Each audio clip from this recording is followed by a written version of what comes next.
नमस्कार, राधे राधे, जय श्री कृष्ण। कैसे हैं आप सभी? मैं जितेंद्र सोनी स्वागत करता हूं आपका खान ग्लोबल स्टडीज के इस डिजिटल प्लेटफॉर्म। आशा है आप सभी लोग अच्छे होंगे, मस्त होंगे और बड़े ही आनंद के साथ अपनी तैयारी कर रहे होंगे। कैसे हैं एक बार मुझे बताएंगे। और साथ के साथ बस एक छोटा सा कष्ट करना, एक बार बता देना क्या मैं प्रॉपर तरीके से आपको सुनाई दे रहा हूँ, क्या आप मुझे प्रॉपर तरीके से देख पा रहे हैं। बस अगर इतनी सी जानकारी अगर आप दे पाएंगे बहुत अच्छी बात रहेगी। हाँ जी कंप्यूटर जी, कमेंट वगैरह जरा लगा दीजिएगा। कैसे हैं आप? हाँ तो हाँ जी, हेलो सर। देखिए देखिए देखिए, पहले कुछ मेरी बातों को सुन लीजिएगा। हेलो, हाय, गुड मॉर्निंग, गुड आफ्टरनून, इन सभी का जमाना जा चुका है। मेरे कहने का तात्पर्य यह है कि अब अंग्रेज भारत में नहीं है। तो इस प्रकार के शब्दों का प्रयोग चलो ठीक है आप कर सकते हो, आपका स्वागत भी है, लेकिन मैं आपको पूर्णतः स्वतंत्रता प्रदान कर रहा हूं कि आप जिस भी धर्म को मानते हो, कोई राम को मानता है, कोई कृष्ण को मानता है, कोई अल्लाह को मानता है, कोई गुरु नानक देव जी को मानता है, कोई बुद्ध को मानता है, कोई महावीर जैन जी को मानता है, कोई कोई गुरु गोविंद सिंह जी को मानता है, आपको पूर्णतः स्वतंत्रता है उन नामों का प्रयोग करने की। हिंदी वाली क्लास में पूर्णतः कोई रोक टोक नहीं, कोई रोक टोक नहीं। जैसे हमारी प्रत्येक क्लास की शुरुआत होगी राधे राधे के साथ। पूर्णतः स्वतंत्रता प्रदान कर रहा हूं, जिस भी धर्म को मानते हो उसके साथ क्लासेस आप शुरू कर सकते हो, ठीक है। चलिए जी, तो कैसे हैं आप और कैसी आपकी तैयारी चल रही है? आज करते हैं श्री गणेश अपनी इस क्लास का। सबसे पहले आपको मेरे बारे में कुछ जानना है और मुझे आपके बारे में थोड़ा बहुत जानना है, क्योंकि जब तक मैं आपको जानूंगा नहीं, आप मुझे नहीं जानेंगे, तब तक आपकी और हमारी जो कहानी है ना बहुत लंबी चलने वाली है। बहुत लंबी यानी संपूर्ण हिंदी हम पढ़ेंगे। और मेरा वादा है आपसे कि हिंदी में आपको एक भी प्रश्न आपकी परीक्षा में ऐसा दिखाई नहीं देगा जिसके बारे में आप ये कहें कि ये तो हमने पढ़ा ही नहीं, या फिर इसके बारे में तो थोड़ी बहुत भी जानकारी हमें नहीं है।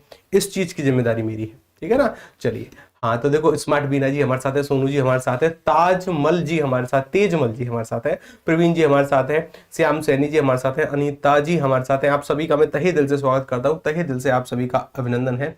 देखिएगा, हम पढ़ने वाले हैं हिंदी। क्या पढ़ने वाले हैं हम पढ़ने वाले हैं हिंदी। सबसे पहले मैं मेरे नाम से शुरुआत करता हूं, फिर मैं आपके ऊपर आऊंगा।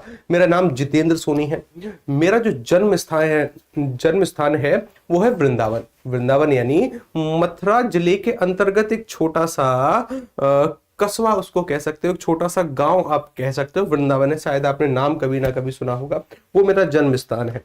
तो मेरी भाषा में ना आप थोड़ी बहुत ब्रज भाषा की झलक पाओगे, तो थोड़ा बहुत काम चला लेना, ठीक है। हाँ जी, करें शुरू। सर मारवाड़ से प्रणाम आचार्य जी। हाँ जी, आपका भी बहुत बहुत स्वागत है। अब मुझे ना आपके बारे में थोड़ा बहुत जानना है कि आप किस किस जिले से बिलोंग करते हैं, या फिर आप कहाँ कहाँ से हैं। थोड़ा बहुत अपने बारे में बताएंगे नाम के साथ, ताकि कुछ नाम मुझको याद हो पाए जिनसे हमारा परिचय हो पाए।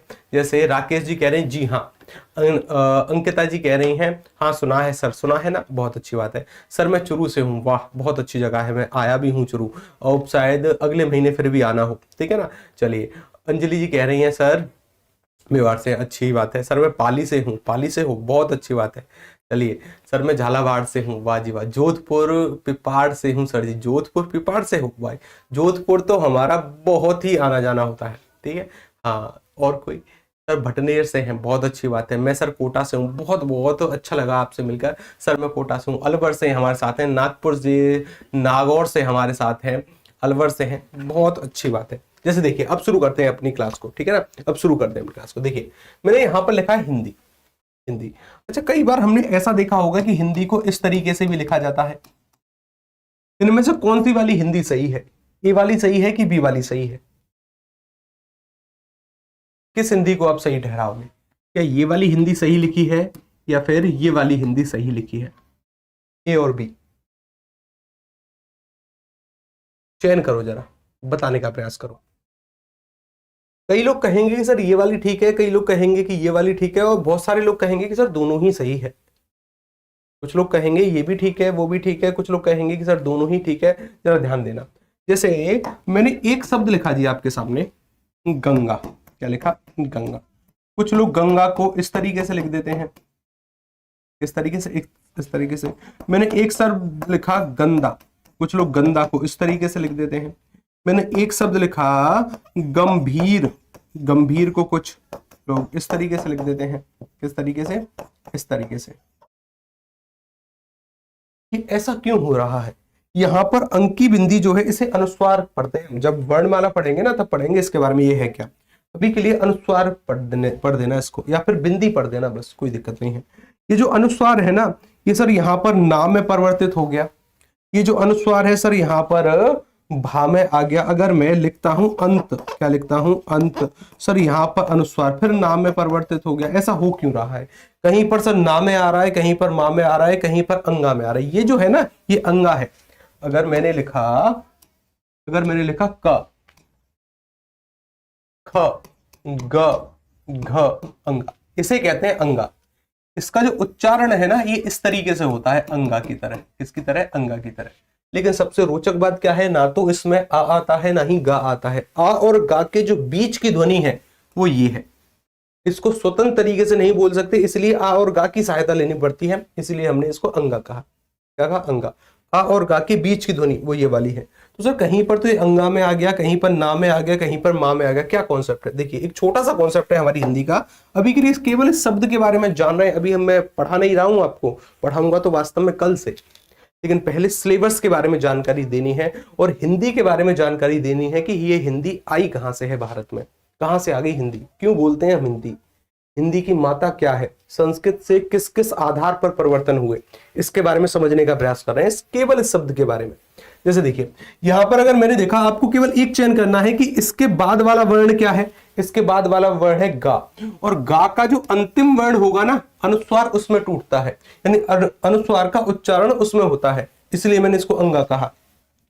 गा के बाद है दा। हमें पता है सर त, थ, द, ध, न, तो ये सर ये रहा दा, अनुस्वार के बाद दा है। तो सर इस ये जो अंकी बिंदी होगी इसका उच्चारण ना में होगा। किसमें होगा? ना में, इसलिए मैंने यहां पर तोड़ा इसको ना में। इसके बाद है भा, तो सर मुझे पता है प, फ, ब, भ, म, तो ये जो अंकी बिंदी होगी ना ये मा में उच्चारित होगी। किसमें होगी? क्योंकि इसके बाद सर भा है, इसका अंतिम क्या हो जाएगा? मा हो जाएगा, इसमें आ गई। अब देखो इसके बाद क्या है? ता, ता सर ये रहा, ता का अंतिम क्या है? ता का अंतिम है ना, तो ये जो अंकी बिंदी होगी ये ना में उच्चारित होगी। हमेशा याद रखना हिंदी ये भी सही है, हिंदी के बाद वाला वर्ण क्या है? द, और द का अंतिम वाला वर्ण कौन सा है? न, इसलिए मैं हिंदी को ऐसे भी लिख सकता हूं। दोनों ही हिंदी सही है, चाहे वो ए में लिखी हो चाहे वो बी में लिखी हो, कोई अंतर नहीं है, बिल्कुल समान है। लेकिन फिर भी कोई जोड़ देकर कहे ना कि कौन सा सही है, कि नहीं, हम नहीं मानने वाले। हमको तो बताओ जी ए और बी में से चयन करना ही करना है कि कौन सी सही है, हालांकि दोनों सही है, कोई भी गलती नहीं है दोनों में। एक कॉन्सेप्ट है ये अपना, जो कि हम संधि में भी पढ़ेंगे और वर्णमाला में भी पढ़ेंगे, ठीक है। हाँ, लेकिन फिर भी कोई कहे ना कि दोनों में से एक का चयन करो, कि दोनों में से एक कौन सा सही होगा, दोनों में से एक कौन सा सही होगा, तब प्रायोरिटी पर रखते हैं हमेशा उस वर्ण को जो कि संस्कृत के आधार पर सही है, जो कि संस्कृत में सही है, संस्कृत के आधार पर ये बिल्कुल सही है। कोशिश करना कि जब भी हिंदी लिखो या फिर जब भी गंगा लिखो या फिर जब भी गंदा लिखो, गंभीर लिखो, अंत लिखो, इस तरीके से लिखने का प्रयास करिएगा। किस तरीके से? इस तरीके से। ये भी सही है, बिल्कुल सही है, कोई गलती नहीं है, लेकिन इस तरीके से भी अगर आप लिखोगे ना तो कहीं ना कहीं एक नेगेटिव इंपैक्ट पड़ता है, यानी आपको शायद शब्द की सटीक जानकारी नहीं है। गलत नहीं है, मैं फिर से कह रहा हूं, गलत नहीं है, लेकिन प्रायोरिटी पर हम इसे रखेंगे। जब कभी भी अंकी बिंदी या फिर अनुस्वार का प्रयोग करेंगे ना, कहीं पर भी लिखते समय इसका प्रयोग करिएगा, इसका नहीं। गंदा लिखना है ये भी सही है, लेकिन इस तरीके से लिखेंगे। गंभीर लिखना है ये भी सही है, लेकिन लिखेंगे इस तरीके से, ठीक है। हाँ, छोटी छोटी बातों का ध्यान रखना है। प्रायोरिटी पर हमेशा संस्कृत वाला वर्ण रहता है। अब बात करते हैं कि सर अपनी हिंदी की, और हिंदी के साथ साथ फिर बात करेंगे हमारे सिलेबस की। पहले इस शब्द को जान लेते हैं कि हिंदी पढ़ क्यों रहे हैं, और जैसे ही उस शब्द के बारे में पता चला फिर उस शब्द के अंतर्गत जितने भी टॉपिक हैं हमें सीईटी के अंतर्गत जो हमें पढ़ने हैं उन सभी के बारे में चर्चा कर लेंगे। एक मैप जरा देखने का प्रयास करना। ये मैप है जी हमारा, ये अपना प्यारा सा देश है, ये अपना कितना शानदार देश है, अपना प्यारा भारत है। अगर मैं कहता हूं कि भारत देश में ऐसे कितने राज्य हैं जिन्होंने माना है कि उन राज्यों के जितने भी सरकारी कामकाज होंगे वो हिंदी में होंगे। कितने राज्य हो सकते हैं ऐसे कि उन राज्यों के जितने भी सरकारी कामकाज होंगे, चाहे कोई पत्र भेजना हो, चाहे कोई भी काम करने हो संसद की, चाहे विधान सभा की जो कार्रवाई है वो होनी हो, वो किस भाषा में तय होगी। कितने राज्य हैं जिन्होंने माना है कि हिंदी ही होगी, जैसे अगर मैं कहूं, एक तो हमारा राजस्थान है, राजस्थान राज्य की आधिकारिक राजभाषा क्या है? हिंदी है, राजस्थानी नहीं है। देखिए, राजस्थानी भाषा भी नहीं है। राजस्थानी के बारे में अगर आप कहो ना कि राजस्थानी भाषा है, तो सर राजस्थानी जो है हमारी, राजस्थानी सर भाषा भी नहीं है। राजस्थानी भाषा भी नहीं है। क्यों नहीं है भाषा? ध्यान दो जरा। अगर मैं कहता हूं कि राजस्थानी भाषा क्यों नहीं है, क्योंकि किसी भी भाषा की भाषा बनने की दो शर्तें होती हैं। एक तो उसमें साहित्य लिखा गया हो। क्या लिखा गया हो? साहित्य लिखा गया हो। राजस्थानी में साहित्य तो भर भर के मिलता है हमें, मीराबाई के पद मिलते हैं और भी कई सारे कवि हैं जो कि हमें पढ़ने हैं। साहित्य तो भर भर के मिलता है। और एक सर उसकी अपनी कोई लिपि हो। लिपि यानी लिखने का तरीका कोई हो, कोई लिखने का तरीका हो। जैसे हिंदी को लिखने का तरीका क्या है? हिंदी को लिखने का तरीका है सर देवनागरी। हिंदी को लिखने का तरीका है देवनागरी। राजस्थानी को लिखने का तरीका नहीं है। राजस्थानी को भी हम देवनागरी में लिखते हैं, इसलिए राजस्थानी भाषा नहीं है। तो राजस्थान की आधिकारिक राजभाषा हिंदी है। ठीक है। ये जो लिपि है ना हमारी हिंदी में, इस लिपि का नाम है वर्तनी। क्या नाम है? वर्तनी। और इसी वर्तनी को उर्दू में कहते हैं हिज्जे। क्या कहते हैं? हिज्जे। सवाल आते हैं कि वर्तनी को हिंदी में किस नाम से जानते हैं, या फिर वर्तनी को उर्दू में किस नाम से जानते हैं? संस्कृत वाला नाम है लिपि, हिंदी में उसी को वर्तनी कहते हैं, उर्दू में उसको हिज्जे कह दिया जाता है। बात वही है। एक और कुछ लोग व्याकरण तर्क दे देते हैं कि जिस किसी भी भाषा का अपना व्याकरण है, जिस किसी भी भाषा का अपना व्याकरण है, उसे भाषा की संज्ञा दी जाती है। राजस्थानी का अपना कोई व्याकरण नहीं है। राजस्थानी का अपना कोई व्याकरण नहीं है, अपना खुद का कोई व्याकरण हो नहीं है। राजस्थानी भाषा नहीं है, लिपि है, जो कि हिंदी के अंतर्गत आती है। हम पढ़ेंगे। अब जरा देखिएगा, मैंने कहा कि खुद राजस्थान ने माना है कि उसकी राजभाषा क्या होगी? हिंदी। राजस्थान के बगल वाला राज्य कौन सा है? उत्तर प्रदेश। इसके भी जितने भी सरकारी कामकाज होंगे वो हिंदी में होंगे। इसके साथ साथ अगर मैं बात करूं, मध्य प्रदेश ने माना है कि उसके जितने भी सरकारी कामकाज होंगे वो हिंदी में होंगे। मध्य प्रदेश के साथ साथ सर देखो, उत्तर प्रदेश से थोड़ा ऊपर चलो, यहां पर है उत्तराखंड। उत्तराखंड ने माना है। हिमाचल प्रदेश ने माना है। हरियाणा ने माना है। हरियाणा के साथ साथ सर और कौन सा राज्य? छत्तीसगढ़ ने माना है कि उसके जितने भी सरकारी कामकाज होंगे हिंदी में होंगे। झारखंड ने माना है। बिहार ने माना है। राज्य कितने हो गए? सवाल आता है, हिंदी को आधिकारिक रूप से स्वीकार करने वाले राज्य कितने हैं? हिंदी को, यानी उन राज्यों के जितने भी सरकारी कामकाज होंगे वो हिंदी में होंगे, 9 राज्य हैं। कितने हैं? 9 राज्य। एक केंद्र शासित प्रदेश है नई दिल्ली। इधर एक केंद्र शासित प्रदेश है नई दिल्ली। नई दिल्ली। 9 के साथ जब 1 का योग करोगे तो मुझसे अच्छी मैथ आपकी होगी। 10 राज्य। कितने राज्य हैं? यानी इन राज्यों के जितने भी सरकारी कामकाज होंगे वो हिंदी में होंगे। अब ये मैं बिल्कुल नहीं कह रहा कि गुजरात वाले लोग हिंदी नहीं जानते, जानते हैं, लेकिन इस सरकार के सरकारी कामकाज हिंदी में नहीं होते, गुजराती में होते हैं। मैं नहीं कहता कि यहां पर जो केरल राज्य है इसके लोग हिंदी नहीं जानते होंगे, जानते होंगे, लेकिन इसकी आधिकारिक राजभाषा मलयालम है, हिंदी नहीं है। सरकारी कामकाज इसके मलयालम में होते हैं। कुछ अनुच्छेद हैं, उनके द्वारा हर एक राज्य अपनी विधानसभा या फिर जितने भी उसके सरकारी कामकाज है वो अपनी क्षेत्रीय भाषा या फिर 22 भाषाओं में से एक में कर सकता है। वो हम आगे पढ़ेंगे कि वो कौन कौन से अनुच्छेद हैं जब हिंदी भाषा का विकास पढ़ेंगे। अभी के लिए समझना, इसी क्षेत्र को कहते हैं हिंदी बेल्ट।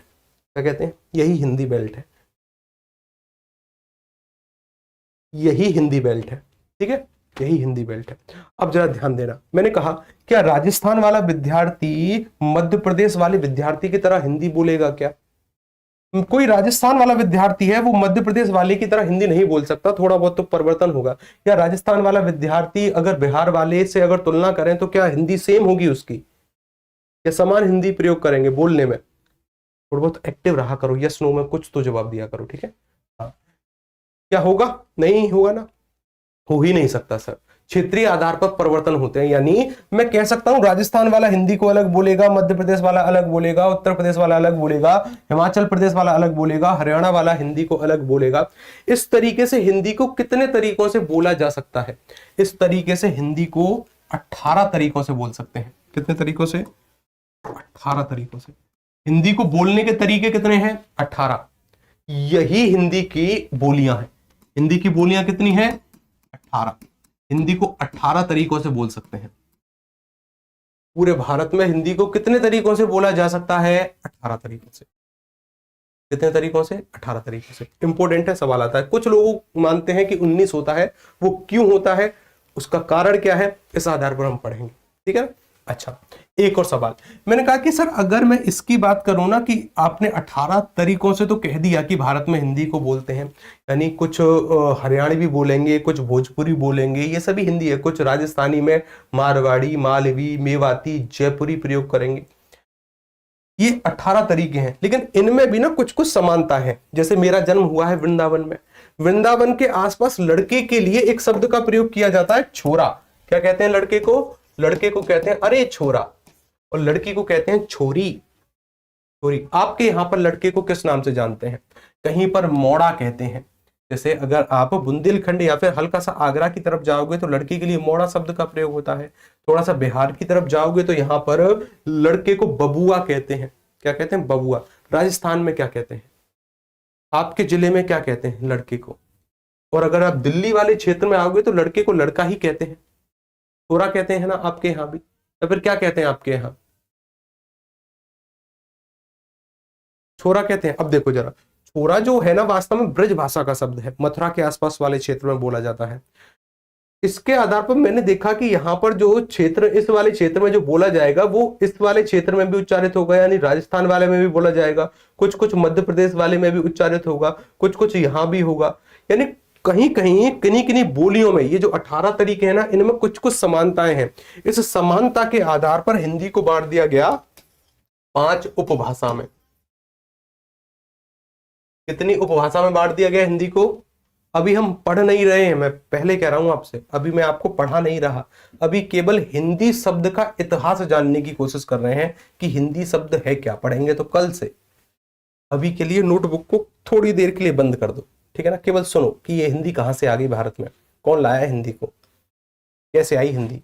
ठीक है। अच्छा देखिएगा जरा, 5 उपभाषाओं में हिंदी को बांट दिया। पहली उपभाषा बनी जिसका नाम है पश्चिमी हिंदी। क्या बनी?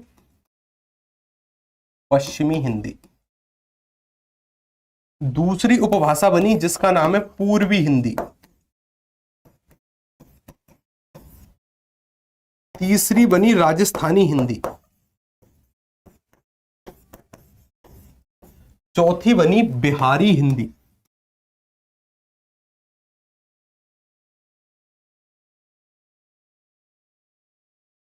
बिहारी हिंदी। और 5वीं बनी पहाड़ी हिंदी। यानी सर ये 5 उपभाषाएं बना दी गई। 5 उपभाषाएं। इनमें किस आधार पर? कहीं कहीं शब्द समान थे, उस आधार पर 5 उपभाषाएं बना दी गई। इन सभी को पढ़ना। इन पांच उपभाषाओं में हिंदी को 18 तरीकों से बोला जाता है। यानी यहां पर सर 5 तरीके से हिंदी को बोलते हैं। पूर्वी हिंदी में 3 तरीके से बोलते हैं। राजस्थान में 4 तरीके से हिंदी बोली जाती है। बिहारी हिंदी में 3 तरीके से बोलेंगे। पहाड़ी हिंदी में भी 3 तरीके से बोलेंगे। कुल मिलाकर 18 तरीके से हिंदी बोली जा सकती है पूरे भारत में। 18 तरीके से। हालांकि और क्षेत्रीय आधार पर इसके और विघटन है, कदम कदम पर भाषा परिवर्तित होती है, लेकिन मान्यता प्राप्त 18 है। कुछ लोग 19 मानते हैं। लेकिन सर दिक्कत ये है कि ये हिंदी आई कहां से भारत में? कौन लाया हिंदी को भारत में? कहां से बनकर आ गई? क्या चलकर आई थी क्या, या फिर दौड़कर आई थी? कैसे आई थी हिंदी? तो जरा समझने का प्रयास करिएगा। ये मैप देखने की कोशिश करते हैं हम, इसको समझने की कोशिश करते हैं, तब सारी की सारी चीजें क्लियर हो जाएंगी। अपना भारत है यहाँ पर है सर भिखमंगा पाकिस्तान, कटोरे वाला पाकिस्तान, ये रहा। इस पाकिस्तान के पास कौन है? अफगानिस्तान। अफगानिस्तान के पास कौन है? ईरान। क्या है? ईरान। ईरान में इस वाली जगह को, ये जो जगह है ना, ये इस जगह, अच्छा क्या आप ये सभी के सभी देश देख पा रहे हो? ये पाकिस्तान है, ये अफगानिस्तान है, ये ईरान है। दिख रहा है? दिख रहा है कि नहीं दिख रहा? देख पा रहे हो ना? Yes sir, no sir. Kavita ji देख पा रही हो आप? आराध्या जी देख पा रहे हो? सिल्वी जी दिख रहा है क्या? दिख रहा है ना? हाँ, बहुत अच्छी बात। अब जरा देखिए, यहां पर एक प्रजाति निवास किया करती थी, उस प्रजाति का नाम है आर्य। कई बार नाम सुना होगा हिस्ट्री में, बलवीर सर के द्वारा भी आप सुनेंगे। बलवीर सर आपकी इतनी तारीफ कर रहे थे कि सर आपको आनंद आएगा राजस्थान वाले विद्यार्थियों से बात करते समय।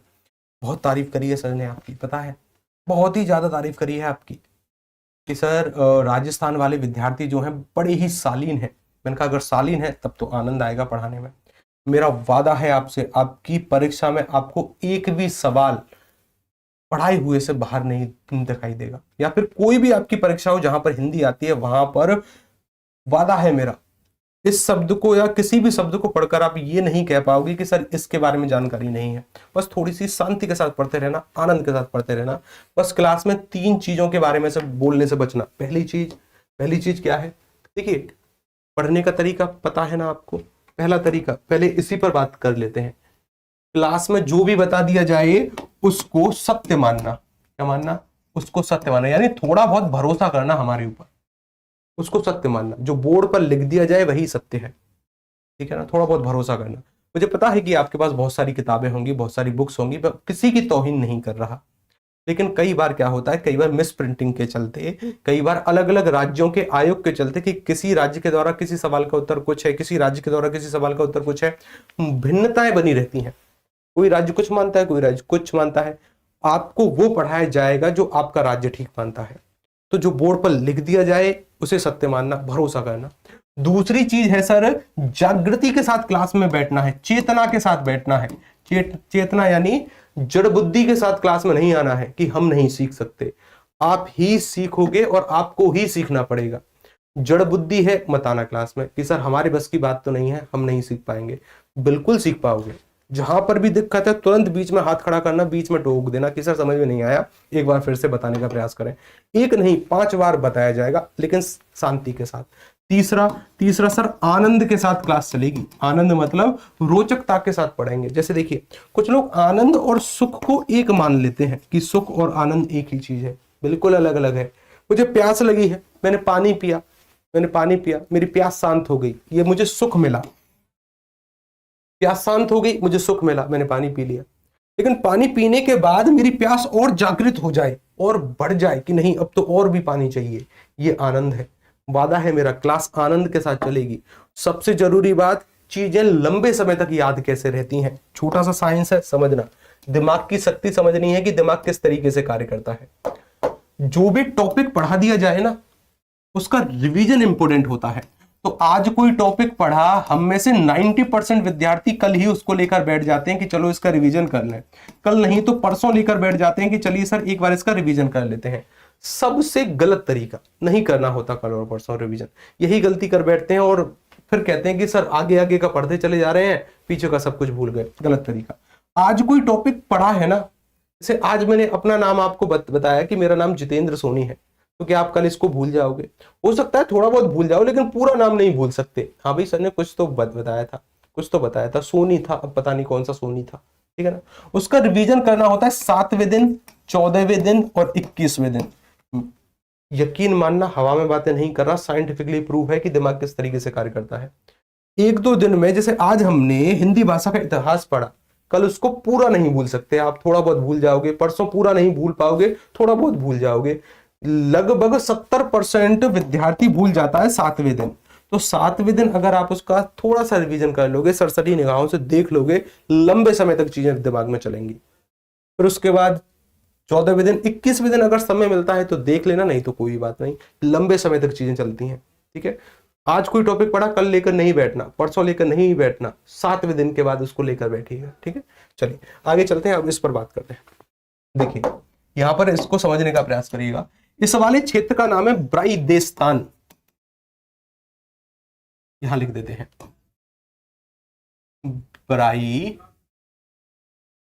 ब्राइदेस्तान। इस ब्राइदेस्तान नामक जगह पर नहीं, यानी देखो ब्राइदेस्तान कहां है, ईरान में ही इस वाली जगह को कह देते हैं। कुछ लोग मानते हैं कि ईरान का ही पुराना नाम ब्राइदेस्तान है। बिल्कुल सही है, सही कह देना सभी को, ठीक है। यहां पर एक प्रजाति निवास किया करती थी, उस प्रजाति का नाम था आर्य। यहां पर रहा करते थे आर्य। कहां रहते थे? यहां। अब इस वाली जगह में क्या हुआ, भूकंप आने लगे, प्रलय आने लगी, यानी प्राकृतिक आपदाएं यहां पर बहुत ज्यादा आने लगी। अगर एक स्थान पर प्राकृतिक आपदाएं बहुत ज्यादा आने लगती हैं ना, तो लोग कहते हैं कि अब इस स्थान को छोड़ने में ही भलाई है, छोड़कर चलो जी यहां से कहीं और। इन्होंने भी वही किया। इनका मुख्य कार्य था पशुपालन, और इन्हें बड़ा घमंड था अपने आप पर। क्यों? ये कहा करते थे हमारे पास ऐसी भाषा है जिसमें देवता बात किया करते हैं, यानी हमारे पास संस्कृत है जिसमें देवता बात करते हैं, संस्कृत इनकी भाषा थी। ठीक है, इस स्थान को छोड़ने का निश्चय इन्होंने किया। इनको कहीं से पता चला आगे कोई ऐसी जमीन है जहां पर बहुत ज्यादा हरियाली है, हमारे पशु पक्षी आराम से चर पाएंगे। इन्होंने कबीला लिया और यहां से चलने लगे। इस जगह आने के बाद इनका कबीला दो भागों में टूटा, जो कि इंपोर्टेंट है, याद रखिएगा। पहले वाले का नामकरण किया, पहले वाले का नामकरण हुआ केतुम, पहले वाले कबीले का नामकरण क्या हुआ? केतुम। और दूसरे वाले कबीले का नाम हुआ सतम। सतम। केतुम वाला कबीला पहुंचता है यूरोप की तरफ। कहां पहुंचता है? यूरोप। और यूरोप में जितनी भी भाषाओं का विकास हुआ वो इस कबीले ने किया, जैसे जर्मनी हो गया और भी कई सारी भाषाएं हो गई, उसका विकास इस कबीले ने किया। सेतुम वाला कबीला धीरे धीरे और आगे बढ़ा, धीरे धीरे और आगे बढ़ा। यहां पर आने के बाद ना, यहां लिख देता हूं सतम, हाँ यहां लिख देते हैं सतम। सतम वाला कबीला जैसे जैसे और आगे चलता गया तो यहां पर आने के बाद फिर इसका हिस्सा, फिर इसका कबीला तीन भागों में बटा, पहला भाग, दूसरा भाग, तीसरा, तीन भागों में टूटा। पहले वाले कबीले ने कहा कि भाई हम आगे ऐसे ही जा रहे हैं, कोई भी जमीन नहीं है आगे हरियाली वाली, तो ये तो वापस ईरान की तरफ चला गया।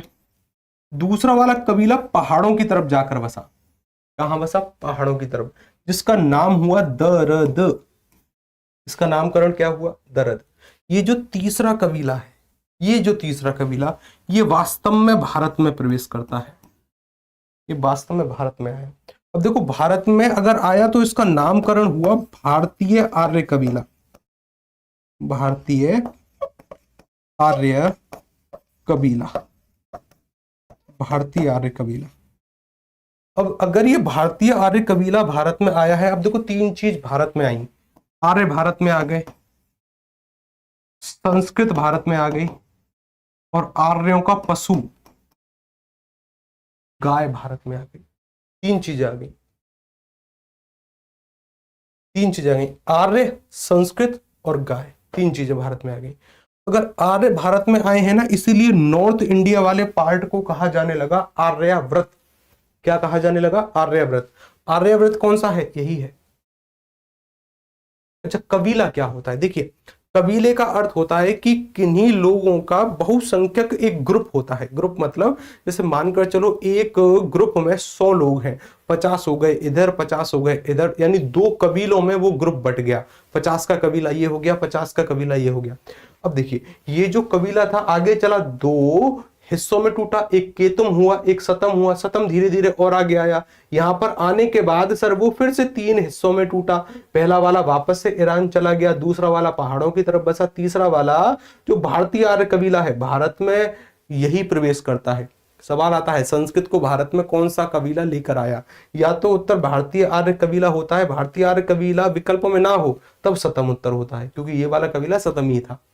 ठीक है, अगर हम बात करें कि सर इस वाले हिस्से को अगर आर्य यहां आए हैं तो इसको कहा गया आर्याव्रत। नॉर्थ इंडिया को आर्याव्रत यही है, कोई अलग नहीं है। ठीक है सर, इतनी पतली इंक लो सर, कृपया पतली इंक लो, पतली इंक ले लीजिए भाई, पतली इंक ले लेते हैं, परेशान मत होइएगा। ठीक है, लीजिए पतली इंक आ गई। ठीक है, अब परेशान नहीं होना है। भारतीय आर्य कबीला, अब जरा ध्यान से देखना। कुछ लोगों का मत ये है कि सर ये जो पूरा का पूरा क्षेत्र है, पुराने समय में इस पूरे क्षेत्र को भारतवर्ष कहा जाता था। तो ये जो आर्य थे ना, ये ईरान के नहीं थे, ये भारत के ही थे, क्योंकि ये पूरा हिस्सा था भारत। लेकिन हाँ, बात सही है, तर्क सही है, लेकिन आज की स्थिति को देखते हुए वो वाला क्षेत्र ईरान में है और हमें ईरान ही उत्तर करना है। आर्य कहाँ थे? ईरान में थे। संस्कृत को कौन लाया? आर्य लेकर आए। ठीक है, अच्छी बात है। अगर यहां पर हम बात करें, जैसे ही आर्य यहां पर आते हैं ना, तो यहां पर पहले से भी लोग रहते होंगे, पहले से लोग रहते होंगे, उनके द्वारा भी कोई ना कोई भाषा का प्रयोग किया जाता रहा होगा, कोई ना कोई लोग तो रहते होंगे भाई यहाँ पर। उनकी भाषा कौन सी थी जो पहले रहा करते थे? इसके कोई साक्ष्य नहीं मिलते, इसके कोई प्रमाण नहीं मिलते, उसके कोई प्रमाण नहीं मिलते। अब मैंने क्यों कहा कि आर्य जो है वो वहीं से आए थे? देखिए, ईरानियों का एक फेमस ग्रंथ है जिसका नाम है जैत अवेस्था। क्या नाम है? जैत अवेस्था। इसकी भाषा कैसी है? संस्कृत है। कैसी है? संस्कृत है। इसकी भाषा बिल्कुल हमारे ऋग्वेद से मिलती जुलती है। इससे है, बिल्कुल ऋग्वेद से मिलती जुलती भाषा है, और यहां तक कि कुछ कुछ दोहे, कुछ कुछ उद्धरण भी मिलते जुलते हैं। तो हमने कहा कि ये यहीं से आए हैं पक्का। कहां से आए हैं? ईरान से ही आए हैं। अब जरा देखिएगा, अगर समय काल की बात करें हम, किसकी बात करें? समय काल की। वो समय हुआ सर जब ये आए हैं, वो समय हुआ 1500 ईसा पूर्व। 1500 ईसा पूर्व यानी ईसा मसीह के 1500 वर्ष पहले की बात कर रहे हैं, जब संस्कृत भारत आती है। और संस्कृत जिस रूप में आती है उसका नामकरण हुआ वैदिक संस्कृत। क्या नामकरण हुआ उसका? वैदिक संस्कृत। वैदिक संस्कृत रही 500 सालों तक, लगभग 1000 ईसा पूर्व तक ये रहती है। 1000 ईसा पूर्व तक। अब अगर कोई भाषा है ना, वह अपने आप को सरल करने के प्रयास में लगी रहती है। एक एग्जाम्पल करते हैं। बचपन में यानी पहले वाले समय में हम अपनी माता जी को मातृ कहा करते थे संस्कृत में। बाद में यह शब्द माता में परिवर्तित हुआ। इससे भी काम नहीं चला तो हमने मम्मी कहा जाने लगा। मम्मी से भी काम नहीं चला तो माँ कहने लगे। आजकल तो मॉम कह देते हैं। क्या कहते हैं? मॉम। यानी भाषा नियमित तौर पर सरल होती हुई चली जाती है, नियमित तौर पर समय के अनुसार। यही काम यहां पर हुआ। वैदिक संस्कृत थी, बहुत जटिल थी, तो धीरे धीरे धीरे धीरे सरल होती चली गई। जो पहला इसका रूप परिवर्तित हुआ, वैदिक संस्कृत के प्रमाण मिलते हैं हमें। वैदिक संस्कृत के प्रमाण क्या है? हमारे वेद। हमारे वेद की भाषा अगर आप पढ़ोगे ना, तो वो वैदिक संस्कृत है। इसके बाद का जो परिवर्तन हुआ वो हुआ लौकिक संस्कृत में। किसमें हुआ? लौकिक संस्कृत में। इसका समय काल रहा 1000 ईसा पूर्व से 500 ईसा पूर्व। 500 ईसा पूर्व, ये इसका समय काल रहा। इंपोर्टेंट है। अच्छा, इसके प्रमाण मिलते हैं। अगर आपके घर में कभी महाभारत रखी होगी या फिर रामायण रखी होगी, उसकी भाषा जरा खोल कर पढ़ना। यही है रामायण और महाभारत। इसके साक्ष्य के तौर पर आप देख सकते हो, उनकी जो भाषा है वो लौकिक संस्कृत है। इसके बाद का परिवर्तन, अब सर इसके बाद और सरल हुई। इसके बाद सरल हुई है, अब बन गई है सर पाली। कौन सी बन गई? पाली। और पाली का जो समय मिला है ये सर 500 ईसा पूर्व से अब हम 1 ईस्वी में प्रवेश कर चुके हैं। 1 ईस्वी में। इसके प्रमाण मिलते हैं सर भगवान बुद्ध के ग्रंथ। भगवान बुद्ध के ग्रंथ कौन से हैं? पढ़े हैं ना? सुत्त पिटक, विनय पिटक, अभिधम्ब पिटक। वो इसके प्रमाण मिलते हैं पाली के। सुत्त पिटक है, विनय पिटक है, अभिधम्ब पिटक है। 500 सालों तक इसने भी राज किया। इसके बाद का जो परिवर्तन हुआ सर, वो हुआ सर हमारा प्राकत्य में। किसमें? प्राकत्य में। इसका समय रहा 1 ईस्वी से 500 ईस्वी। 1 ईस्वी से 500 ईस्वी। महावीर जैन जी जो है ना, महावीर जैन जी, उनके ग्रंथ और उनके उपदेश इसके प्रमाण है। इसके बाद का जो परिवर्तन रहा, इसके बाद अब देखो भाषा धीरे धीरे धीरे धीरे सरल होती चली आ रही है। इसके बाद का जो परिवर्तन हुआ वो हुआ था सर अपभ्रंश में। इसमें हुआ अपभ्रंश में। इसका समय काल माना जाता है 500 ईस्वी से 1000 ईस्वी। 1000 ईस्वी। इसके बाद का जो परिवर्तन है, अब बनी है सर हिंदी। और हिंदी के पहले प्रमाण मिले थे 1000 ईस्वी में। कौन सी पुस्तक को पढ़ने से लगता है कि हाँ अब हिंदी आ गई है? तो उस पुस्तक का नाम है पृथ्वीराज रासो। क्या नाम है? पृथ्वीराज रासो, जो कि चंद बरदाई जी के द्वारा लिखी गई है। पृथ्वीराज रासो, खुमान रासो, बीसल देव रासो, परमाल रासो। रासो साहित्य को पढ़कर लगता है कि हाँ अब ये हिंदी है, अब ये हिंदी है। पहले प्रमाण कब मिले? 1000 ईस्वी में। संस्कृत भारत कब आई? संस्कृत भारत आई 1500 ईसा पूर्व में, आर्यों के द्वारा। कितने साल लग गए संस्कृत से हिंदी तक आने में? कितने साल लग गए? देखिए, संस्कृत के पहले प्रमाण मिलते हैं सर 1500 ईसा पूर्व में। 1500 ईसा पूर्व में। यहां तक 1 ईस्वी तक आने में समय लगा 1500 साल। 1 ईस्वी से हिंदी के प्रमाण मिलते हैं कब? 1000 ईस्वी में। 1 से सर 1000 तक आने में लगा फिर 1000 साल। लगभग 2500 वर्ष लग गए। कितने लग गए? 2500 वर्ष। छोटा मोटा समय नहीं है। संस्कृत से हिंदी बनने में 2500 साल लगे हमें। कितने लगे? 2500। यानी आपके पिताजी, उनके पिताजी, उनके पिताजी, उनके पिताजी, उनके पिताजी, ऐसे 25 पीढ़ी मान लो लगभग। अगर एक इंसान की आयु 100 वर्ष में मानो ना, हालांकि 100 वर्ष कोई जीता नहीं है, लेकिन फिर भी 25 पीढ़ी मान लो आप, 2500 साल लग गए, छोटा मोटा समय नहीं है। ठीक है, यानी मैं कह सकता हूं कि भाषा नियमित तौर पर परिवर्तन होती है, और वो परिवर्तन का जो समय है वो अल्प नहीं होता, दीर्घ समय होता है, समय लगता है भाषा परिवर्तन करते समय। एक कोचिंग है, जैसे आपकी जो क्लासेस है ना वो नोएडा से चलती हैं, दिल्ली से चलती हैं, तो यहां पर एक स्थान है जिसका नाम है मुखर्जी नगर। कभी ना कभी तो सुना होगा अगर आप तैयारी कर रहे हैं तो। एक स्थान है मुखर्जी नगर दिल्ली में, जहां पर बहुत सारी कोचिंग्स हैं। उस स्थान में ना, एक उस स्थान के बाहर मैं और हमारे जो कंप्यूटर जी हैं, जो आपकी क्लास लाइव करते हैं, वो टहलने चले गए ऐसे ही। एक कोचिंग के बाहर हमने बोर्ड देखा कि इंग्लिश बोलना सीखे मात्र 5 मिनट में, इंग्लिश बोलना सीखे मात्र 5 मिनट में।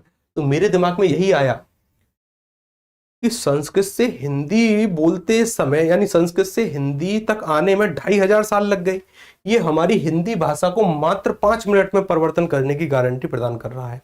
रोचकता हुई, मैंने हमारे कंप्यूटर जी को भेजा कि जाओ जरा 5 मिनट में इंग्लिश सीख कर आओ। अब ये गए उस कोचिंग में, और तुरंत 10-15 मिनट के बाद आए बाहर तो इंग्लिश बोलते हुए, फर्राटेदार इंग्लिश। मैंने कहा ये तो अजीब हो गया, ताज्जुब हो गया, भाषा सर हिंदी से इंग्लिश हो गई, बहुत अच्छी बात है। मैंने कहा मैं भी भाषा चेंज करूंगा। और जैसे ही मैं उस स्थान में गया ना, वो कोई कोचिंग नहीं था, वो था एक ठेका। क्या था? ठेका। और वहां पर उस ठेके के बाहर एक बोर्ड था, इंग्लिश बोलना सीखे मात्र 5 मिनट में। उसको पीने के बाद ना फिर इंसान हिंदी नहीं, फिर तो पता नहीं थ्रू आउट इंग्लिश बोलता है, एक शब्द की गलती नहीं होती बीच में। तो ऐसे भाषा परिवर्तन नहीं करनी, ठीक है ना, ऐसे भाषा का परिवर्तन नहीं करना होता। भाषा को बदलने के लिए समय लगता है, जो कि पर्याप्त समय है। 5 मिनट में अगर आपको इंग्लिश सीखनी है तो उसका तरीका केवल वही है, और कोई तरीका नहीं है, ठीक है ना। ऐसे भाषा नहीं बदलनी होती। ठीक, चलिए। तो 5 मिनट में सर भाषा परिवर्तित नहीं हो सकती, समय लगता है भाषा को बदलने में। 2500 साल लग गए सर हमें। कितने लग गए? 2500 साल। अब देखिएगा यहां से अगर हम बात करें, इसके बाद फिर आता है हिंदी साहित्य का इतिहास। जो भी हमने 18 बोलियां पढ़ी, जो भी हमने उपभाषाएं पढ़ी, वो फिर इसके बाद की कहानी, इसके बाद की। अभी तक पहले प्रमाण मिले हैं इसके 1000 ईस्वी में हिंदी के, ठीक है, 1000 ईस्वी में। इस मैप को जरा ध्यान से देखिएगा, बहुत काम आएगा आगे। आर्य जो थे यहाँ पर रहा करते थे, इस स्थान का नाम था ब्राह्यस्थान। और ब्राह्यस्थान पर यहाँ पर इस जगह पर प्रलय आने लगी, भूकंप वगैरह आने लगे, तो इस स्थान को छोड़ने में भलाई समझी इन्होंने। तो यहाँ पर आए, कबीला 2 भागों में टूटा, केतुम में टूटा, सतम में टूटा, फिर धीरे धीरे और आगे बढ़े, 3 भागों में और टूटा। पहला वाला वापस से वहीं चला गया, दूसरा वाला पहाड़ों की तरफ बसा, उसे दर्द कहा। तीसरा वाला जो कबीला है वो ये वास्तव में भारत में आता है। 3 चीजें आई भारत में, आर्य आ गए, संस्कृत आ गई और गाय आ गई, ठीक है ना। अच्छा, अब देखो इसको कहा भारतीय आर्य कबीला। समय था 1500 ईसा पूर्व का, जब ये आ रहे थे, 1500 ईसा पूर्व का समय था।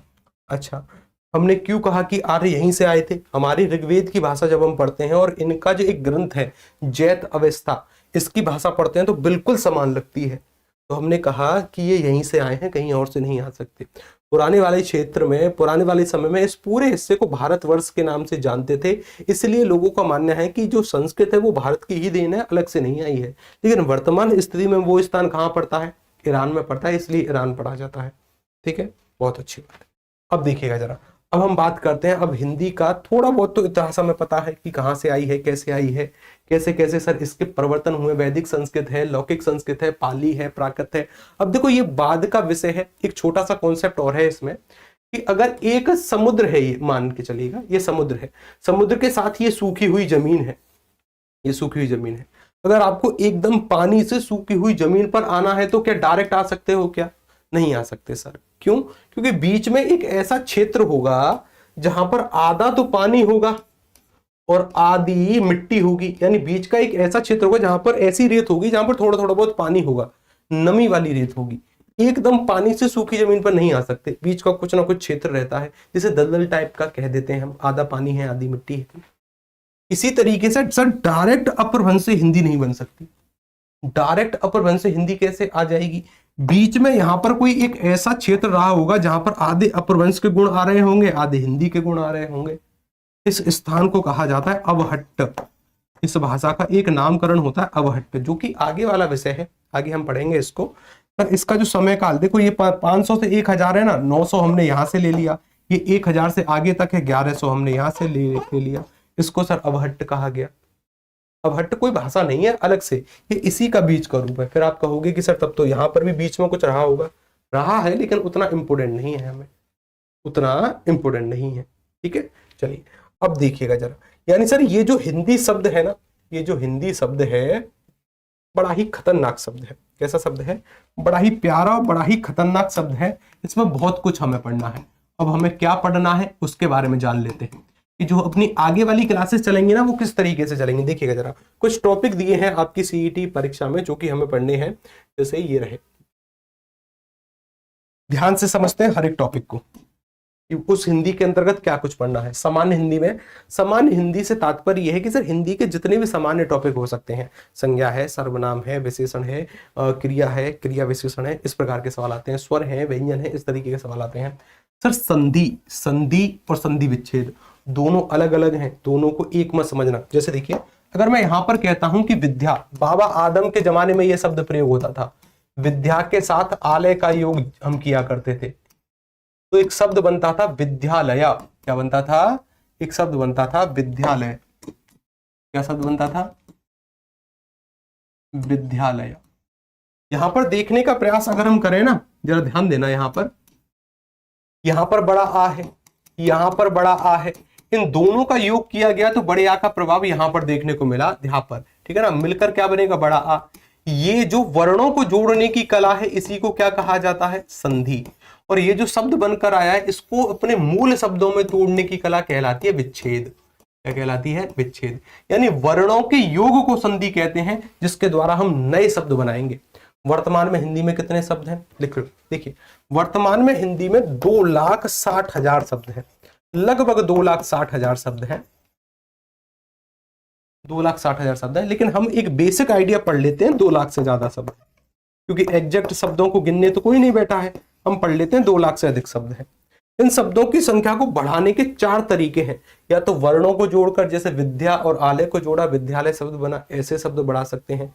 तो एक तरीका होता है सर शब्द बढ़ाने का संधि। तरीका क्या है जी? एक तरीका है सर संधि। संधि के द्वारा वर्णों को जोड़ते हुए नए नए शब्द बनाते हुए चले जाएंगे। एक तरीका है समास। जैसे मैंने यहां कहा राजा का पुत्र, इसको हटा देते हैं। मैंने कहा राजा का पुत्र, राजा का पुत्र, तो उससे कहा जाएगा राजपुत्र। राजपुत्र। सर एक शब्द, 2 शब्द, 3 शब्द, ये जो शब्दों को जोड़ने की कला है इसे समास कहा जाता है। क्या कहते हैं? शब्दों को जोड़ने की कला समास कहलाती है। सर शब्दों को जोड़कर भी नए शब्द बना सकते हैं, यानी सर समास के द्वारा भी नए शब्द बनाए जा सकते हैं। समास के द्वारा बहुत सारे शब्दों को जोड़ देंगे, जैसे राजा की पुत्री राजपुत्री कह दो, राजा की कुमारी राजकुमारी कह दो। इसके द्वारा भी सर नए नए शब्दों को जोड़ेंगे, बहुत सारे शब्द आ जाएंगे। 3 शब्दों को जोड़ दिया, राजपुत्र शब्द आ गया। शब्दों को जोड़ने की कला समास है, वर्णों को जोड़ने की कला संधि है। दोनों में अंतर है, दोनों में अंतर। अब देखो हमारे कंप्यूटर जी की शादी हुई है, अगर कंप्यूटर जी की हमारी की शादी हुई है ना, तो शादी के बाद ही कुछ दिन के बाद इनकी धर्मपत्नी का जन्मदिन आ गया, तो उन्होंने कहा कि हमें तो हार चाहिए भाई। क्या चाहिए? हमें तो हार चाहिए, कहीं से भी ला कर दो, कहीं से भी ला कर दो, हार चाहिए। जन्मदिन आया है, शादी के बाद पहला जन्मदिन, छोटी मोटी बात थोड़ी है। बेचारी शादी में बहुत खर्चा हुआ, कहाँ से ला कर दें हार? 9 लखा हार, वो एक गाना है ना, मुझे 9 लखा दिला दे, वही वाला हार। अच्छी बात है। अब देखो इनके द्वारा हार नहीं दिया गया, तो इनकी धर्मपत्नी हमारी स्टूडेंट निकली और उन्होंने इसके आगे कुछ जोड़ दिया। क्या जोड़ दिया? कुछ ना कुछ तो जोड़ दिया। अब जैसे ही कुछ जोड़ा तो एक नया शब्द बना प्रहार। फिर तो इन पर इतने प्रहार हुए, इतने प्रहार हुए, क्या ही बताएं। प्रहार पर प्रहार, सारा काम मैं ही करूं क्या? सासू माँ के ताने भी मैं सहूं क्या? तुम्हारा भी ध्यान मैं रखूं, खाना भी मैं बनाऊं, झाड़ू भी मैं करूं, पोछा भी मैं करूं, और बाहर जॉब भी मैं करूं, ये भी मैं करूं, वो भी मैं करूं। इतने प्रहार पर प्रहार हुए कि क्या ही बताएं। अब देखो चाहे प्रहार हो कुछ भी हो, हमें हमारा काम चल गया। ये जो आगे जोड़ा गया मूल शब्द ये रहा, इसके आगे कुछ जोड़कर नया शब्द बनाया गया। ये जो आगे जोड़ा गया है ना, इसे कहा जाता है उपसर्ग, जो कि इंपोर्टेंट टॉपिक है। आगे हम पढ़ेंगे कि उपसर्ग कैसे होते हैं, संस्कृत में क्या है। इसके द्वारा देखो, इसके द्वारा भी नए नए शब्द बनाए जा सकते हैं। हार में कुछ जोड़ा, प्रहार बन गया। यानी सर संधि के द्वारा नए शब्द बनाए जा सकते हैं। शब्दों को जोड़ दें, समास के द्वारा नए शब्द बनाए जा सकते हैं। उपसर्ग यानी सर प्रारंभ में कुछ जोड़ दें, प्रारंभ में कुछ जोड़ दें, उसके द्वारा भी नए शब्द बनाए जा सकते हैं। एक और होता है, जैसे देखिए मैं प्यार से कंप्यूटर जी को कहता हूं सेठ जी। क्या कहता हूं? सेठ जी। इनकी धर्मपत्नी को क्या कहूंगा फिर मैं? इनकी धर्मपत्नी को कहूंगा सेठानी। क्या कहूंगा? सेठानी। अरे सेठानी जी क्या हाल चाल है, ऐसे बोलूंगा, ठीक है ना? अच्छी बात है। अब देखो इस मूल शब्द के अंत में कुछ जोड़ा गया, अंत में कुछ जोड़ा तो सर एक नया शब्द बन गया। इस अंत में जोड़ने वाले को कहते हैं प्रत्यय, यानी सर प्रत्यय के द्वारा भी नए शब्द बनाए जा सकते हैं। हिंदी में केवल 4 तरीके हैं शब्दों को बढ़ाने के। अभी 2,60,000 पढ़े हैं ना, 2 लाख से अधिक जो शब्द पढ़े हैं, 4 तरीकों से बढ़ सकते हैं, संधि के द्वारा, समास के द्वारा, उपसर्ग के द्वारा, प्रत्यय के द्वारा। और कोई तरीका नहीं है शब्दों को बढ़ाने का, कोई और तरीका है ही नहीं शब्दों को बढ़ाने का हिंदी में। फिर तो ये है कि भाई विदेश की भाषा है, वहां से शब्द चुरा लो, फिर उन्हें कहेंगे विदेशी शब्द। लेकिन हिंदी के शब्द बनाने के 4 तरीके हैं, संधि है, समास है, उपसर्ग है, प्रत्यय है। अच्छा जैसे देखिए सेठ जी हैं, सेठ की पत्नी को कहा गया सेठानी। डाकिया की पत्नी को क्या कहोगे? डाकिया की पत्नी को क्या कहोगे? डाकिया की पत्नी को क्या कहा जाएगा? जैसे सेठ की पत्नी हो गई सेठानी। मैंने एक बार यही गलती कर दी, हम थे बहुत छोटे से, हमें पता था कि सेठ की पत्नी अगर सेठानी है, पंडित की पत्नी पंडिताइन है, तो मैंने डाकिया की पत्नी को डाकनी कह दिया। क्या कह दिया? डाकनी। यकीन मानो इतनी लड़ाई हुई, इतनी लड़ाई हुई कि क्या ही बताएं, तलवारें खिंच गई। ठीक है ना? तो ऐसा मत करना, डाकिन मत कह देना वरना लड़ाई हो जाएगी। ठीक है? अगर कोई पोस्टमैन है, कोई डाकिया है, उसकी पत्नी को अगर आपने डाकिन कह दिया, पता नहीं क्या ही होगा। चलिए मत कहना, लड़ाइयां हो जाएंगी। ठीक है? हाँ 4 तरीके हैं। अब देखो ये जो 2 लाख शब्द है ना, इसमें से 85% जो शब्द है, 85% जो शब्द है वो है आपके हिंदी के। इसके हिंदी आगे भी पढ़ेंगे इसको, और भारतीय भाषाओं से मिलकर बने हैं। अभी के लिए बेसिक जानकारी जान लेना। 15% शब्द है सर हमारी हिंदी में विदेशी शब्द। जैसे हमारे देश पर ना कभी मुगल आए हैं, कभी फ्रांसीसी आए हैं, कभी अंग्रेज आए हैं, कभी पुर्तगाली आए हैं, उनकी भाषा की झलक देखने को मिलती है। इसी का परिणाम है 15% शब्द हिंदी में विदेश भाषा के हैं, तब जाकर 100% हुआ है। ठीक है ना? और सर्वाधिक विदेशी शब्द पूछे जाए तो फारसी भाषा के विदेशी शब्द हैं, फारसी भाषा के विदेशी शब्द सर्वाधिक विदेशी शब्द। मुगल काल की आधिकारिक भाषा, मुगलों का इतना प्रचार प्रसार था कि हमारी हिंदी में 15% शब्द आ गए। सर्वाधिक विदेशी शब्द फारसी के ही हैं हिंदी में। ठीक है? हाँ पुर्तगाली भी हैं, अंग्रेजी भी हैं, डच भी हैं, फ्रांसीसी भी कुछ शब्द है, कुछ जापानी भी हैं। अच्छा जी अब देखो आगे आओ, यानी तो संधि समासों का संज्ञा हमें पढ़ना है, सर्वनाम पढ़ना है। सर्वनाम कितने प्रकार का है, कितने भेद होते हैं, कितने शब्द होते हैं, एक एक चीज को डिटेल में पढ़ेंगे, वादा है मेरा। सवाल अगर यहां से आया जो कि सिलेबस आपका दिया गया है, एक सवाल नहीं रहने वाला, सब सारे के सारे सवाल करोगे आप। विशेषण है, क्रिया है, क्रिया विशेषण है, कारक पढ़ेंगे, अव्यय पढ़ेंगे। समास इंपोर्टेंट है क्योंकि नए शब्द बनाए जा सकते हैं। संधि इंपोर्टेंट है क्योंकि नए शब्द बनाने की काबिलियत रखती है। समास के भेद पढ़ेंगे, समासिक पदों की रचना व विग्रह पढ़ने वाले हैं। उपसर्ग इंपोर्टेंट है, नए शब्द बनाए जा सकते हैं, प्रत्यय के द्वारा भी नए शब्द। 4 टॉपिक हैं जिनसे नए शब्द बन सकते हैं, उपसर्ग, प्रत्यय, समास और संधि। किसी भी परीक्षा की रीढ़ की हड्डी है ये 4 टॉपिक। उसके बाद सर विलोम शब्द पढ़ेंगे, पर्यायवाची पढ़ेंगे और अनेकार्थक शब्द पढ़ेंगे। कुछ और टॉपिक है, कुछ और टॉपिक है, यहां देखिएगा विराम चिन्ह पढ़ने वाले हैं कि सर ये क्या है, ये क्या है, ये क्या है, ये क्या है। अर्धविराम चिन्ह किसे कहते हैं, उपविराम चिन्ह किसे कहते हैं, त्रुटि चिन्ह किसे कहते हैं, लाघव चिन्ह किसे कहते हैं, तुल्यता सूचक चिन्ह क्या है, ध्वनि और उसका वर्गीकरण। सर ध्वनि और वर्ण में अंतर क्या है, अक्षर कैसे बनते हैं, शब्द कैसे बनते हैं, वाक्य कैसे बनते हैं, भाषा की सबसे छोटी सबसे बड़ी मौखिक इकाई, इन सभी के ऊपर चर्चा होगी। पारिभाषिक शब्दावली पढ़ेंगे। पारिभाषिक यानी कुछ हमारी हिंदी में ऐसे शब्द हैं जो अलग अलग भाषा के लिए सेपरेट प्रयोग होते हैं, उनको पढ़ेंगे। उसके साथ साथ शब्द शुद्धि पढ़ेंगे। अब जैसे देखिएगा एक शब्द लिखा जी मैंने पत्नी, इस पर बड़ी ई की मात्रा है, एक शब्द लिख दिया पत्नी जिस पर छोटी ई की मात्रा है। कौन सी वाली पत्नी सही है, ए ये है, बी ये है, सही बताओ। यहीं पर टेस्ट लेते हैं आपका छोटा सा। शब्द शुद्धि यानी मैंने 2 शब्द लिखे हैं, बताइएगा कौन सा सही है। एक पत्नी पर छोटी की मात्रा, एक पत्नी पर बड़ी की मात्रा। अब जैसे ही हमारे कंप्यूटर जी ने ये शब्द सुना ना, उनके कान खड़े हो गए। वो बोले कि सर पत्नी को लिखते समय ही डर लगता है, बड़ी ही जटिल संरचना है सर इसकी। ठीक है ना, अच्छी बात है। अब जरा देखिएगा, इस पर छोटी की मात्रा, इस पर बड़ी की, इस पर छोटी की मात्रा का तर्क ये है कि क्या पत्नी कभी छोटे मोटे काम करती है?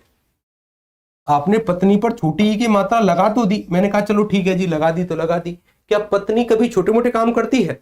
पत्नी के काम होते हैं बड़े बड़े। कैसे काम होते हैं? बड़े। छोटे मोटे काम नहीं करती पत्नी। जैसे अभी प्रहार पर प्रहार हुए ना, हाँ, छोटे मोटे काम नहीं करती पत्नी।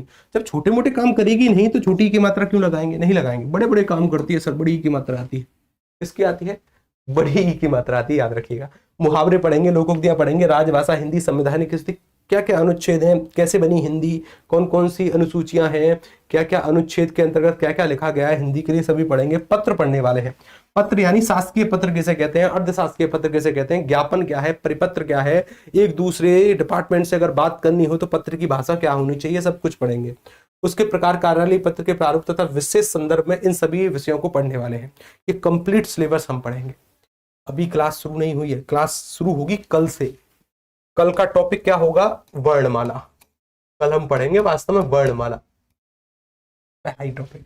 वो मेरा वादा है। अभी तक अगर आपने किसी भी बुक से वर्णमाला पढ़ी है, कहीं से भी पढ़ी है, उस ज्ञान को थोड़ी देर के लिए, हालांकि ज्ञान कभी व्यर्थ नहीं होता, उसको थोड़ी देर के लिए साइड रख कर आना। जो कुछ बता दिया जाए उसे ही सत्य मानिएगा। अब पहले मुझे आप अपने बारे में कुछ कुछ बताते चलिए, ठीक है ना। जैसे अगर मैं राजस्थान में आऊं तो सबसे अच्छा जिला कौन सा है राजस्थान का घूमने के लायक? ठीक है, अगर राजस्थान आया जाए तो सबसे अच्छा जिला कौन सा है? कौन बुलाना चाहेगा? हम और बलबीर सर आपके दोनों आएंगे। जोधपुर, जोधपुर तो कई बार आए हैं हम। देखिए यहाँ से स्मृति जी ने कहा है कि सर जयपुर आइए, जयपुर भी आएंगे, जरूर आएंगे। अच्छा, हनुमानगढ़ आएंगे। सर पूरा राजस्थान ही बहुत अच्छा है, जरूर आएंगे। पूरे राजस्थान को तो देखो समय चाहिए देखने के लिए, लेकिन सर कोटा आ जाओ सर। हाँ, कोटा तो लिस्ट में है। भीलवाड़ा, भीलवाड़ा तो देखिए शायद अगले महीने आना हो, शायद अगले महीने। चित्तौड़गढ़, चित्तौड़गढ़ आने का मन तो है। उदयपुर, हाँ उदयपुर भी आने का मन है। श्रीनाथ जी जाने का मन है। हाँ, जबलपुर, हाँ जी बिल्कुल आएंगे। कोटा भी आएंगे सर जी। मैं तो श्री गंगानगर में रहता हूँ,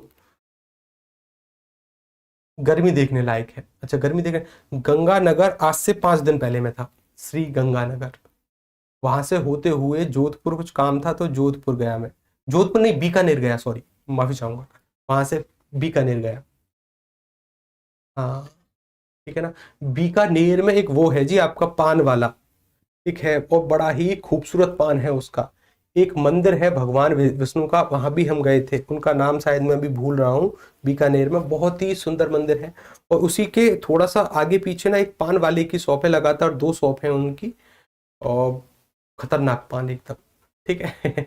चलिए, जोधपुर में आपकी रिश्तेदारी है क्या? हाँ जी बिल्कुल है, ठीक है ना। आवो कभी हवेली पर, जरूर आएंगे जी हवेली पर, ठीक है जी। ठीक है, स्मार्ट बना जी, कभी हवेली पर तो जरूर आएंगे, ठीक है। चलिए, देखिए अभी तक हम पढ़े नहीं हैं कुछ भी, पढ़ेंगे तो वास्तव में कल से। अभी तो केवल हिंदी का इतिहास हमने देखा है कि वास्तव में हिंदी का इतिहास है क्या। मेरा नाम क्या है? क्या नाम है मेरा? याद है कि भूल गए? नाम याद है कि भूल चुके? ठीक है, आज तो केवल मुझे आपके बारे में जानना है कि आप क्या क्या कह सकते हैं, क्या क्या बोल सकते हैं। पढ़ेंगे तो वास्तव में कल से। बहुत अच्छी बात है। जितने, हाँ बिल्कुल बिल्कुल बिल्कुल, ठीक है ना, बिल्कुल बहुत अच्छी बात, यानी आपको याद है। चलो, अब आपको थोड़ा बहुत तो याद रखना ही पड़ेगा, क्योंकि अब लगातार हमारी और आपकी मुलाकात होती रहेगी। मुझे भी आपका नाम थोड़ा बहुत याद रखना पड़ेगा, आपकी और हमारी लगातार मुलाकात होती रहेगी। परेशान मत होइएगा, हिंदी में एक भी अंक कटने नहीं दिया जाएगा आपका, अगर आप बेशर्त जो जो होमवर्क दिया जाए उसको कंप्लीट करते रहे तो। मेरा वादा है, एक अंक नहीं कटने दिया जाएगा। एक भी सवाल आपको आपकी परीक्षा में ऐसा दिखाई नहीं देगा कि ये कहीं और से आया है क्या, कुछ नहीं आएगा किसी और से, कहीं नहीं आ सकता। सब कुछ पढ़ेंगे, आनंद के साथ पढ़ेंगे, और कल से आपकी क्लास स्टार्ट हो जाएंगी सुचारू तरीके से। इसी समय पर आपकी और हमारी मुलाकात होगी। हाँ सर जी, आपको हम खुद पर बुलाने भी नहीं देंगे। हाँ नहीं जी, बिल्कुल जी, CDT कविता जी, चलिए हम नहीं भूलेंगे जी आपको, ठीक है। चलिए सर, आज जो पढ़ाया है नोट्स बनाए क्या? नोट्स कल से बनाना, नोट्स बनाना कल से। आज तो बस बेसिक था, हालांकि इसको भी हम पढ़ेंगे जब हिंदी भाषा का विकास पढ़ेंगे ना, तो एक बार इसको फिर से पढ़ेंगे कि किस किस राज्य में बोली जाती है, क्या क्या है, संस्कृत क्या है और कौन कौन से, जैसे ऋग्वेद भी हम पढ़ेंगे, थोड़ा बहुत पढ़ेंगे जो हमारी परीक्षा के लिए लिहाज से इम्पोर्टेंट हो। उसके बाद हाँ, ये थोड़ा सा इम्पोर्टेंट है, ये थोड़ा सा इम्पोर्टेंट है क्योंकि यहाँ से कई बार सवाल आ जाते हैं कि वैदिक संस्कृत के प्रमाण बताइए, समय क्या है। वैदिक संस्कृत लौकिक संस्कृत में आई, पाली में आई और प्राकृत में बदल गई, फिर अपभ्रंश में आ गई, फिर इसके बीच की स्थिति को अवहट्ठ हमने कहा। हिंदी कई कई बार आते हैं कि संस्कृत में कितने स्वर प्रयोग होते थे और पाली में कितने स्वर प्रयोग होते थे, प्राकृत भाषा में कितने स्वरों का प्रयोग होता था, अपभ्रंश में कितने स्वर प्रयोग होते थे, हिंदी में कितने स्वर आते थे, कितने व्यंजन आते थे, इस प्रकार के सवाल आते हैं। इन सभी को कल पढ़ेंगे, ठीक है, परेशान मत होइएगा, ठीक है। चलिए फिर हम मिलते हैं कल की क्लास में, तब तक के लिए नमस्कार। हंसते रहिएगा, पढ़ते रहिएगा, मुस्कुराते रहिएगा और खिलखिलाते रहिएगा। कल मिलेंगे, कल आपकी और हमारी बात होगी। आपको दो काम करने हैं। पहला काम 150 से 200 पेज की एक नोटबुक खरीदनी है जो कि हमारी नोट्स के लिए काम आएगी, जो कि आप जो क्लास में नोट्स बनाओगे ना उसके लिए काम आएगी। हिंदी की एक अलग से नोटबुक लेना और 2 पेन, एक ब्लू एक कोई भी, जो भी आपकी मर्जी हो, चाहे ब्लैक चाहे रेड कोई भी हो, और 2 पेन जरूर लेकर रखिएगा। कल मिलते हैं, कल बात करते हैं। नमस्कार, राधे राधे, हंसते रहिएगा, मुस्कुराते रहिएगा। धन्यवाद आप सभी का। जय श्री कृष्ण।